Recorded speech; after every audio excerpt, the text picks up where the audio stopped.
Sot dua t'ju flas nga zemra ime, për historinë time, për jetën time, por si mua mund t'jesh dhe ti që shikon këtë video. Shpëndaj këtë video dhe në njerëz të tjerë, je grua se burr. Për shumë vite dhe për shumë kohë, zgjidhnja në jetën time burra të dobët, burra që kërkonin ndihmë nga mua, siguri, pavarësisht se nuk e kuptonin.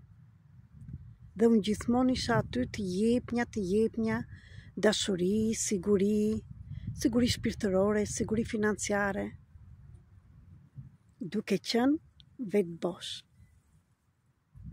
Sepse nuk mora asnjëherë.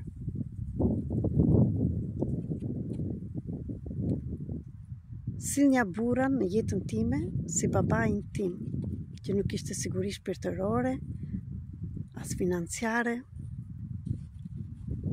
se ishte rritur jetim, jo se donte e se kishte, por ai kishte historinë e tij, karmën e tij, ashtu si ju flas gjithmonë. Dhe unë gjithashtu timen. Në të njëjtën kohë më keni dëgjuar të flas për hierarkin në familje. Dhe ne të gjithë në Shqipëri, po dhe këtu në Greqi dhe kudo, pak a shumë, brezat tanë nuk ishim në vendin tonë.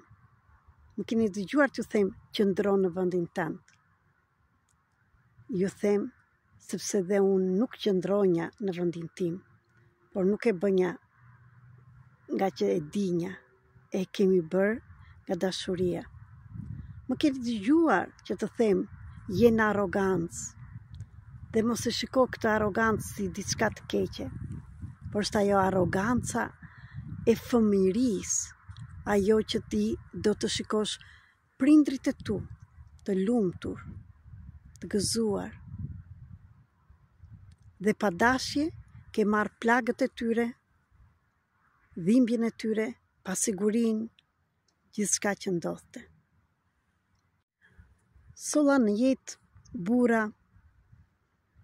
që duhet vetëm të jepnja, sepse kështu shpirti im, fëmia atere, kujtonte që nëse unë do jap, dashuria baras që të marr, jap, dhe nuk dinja si të merrnja.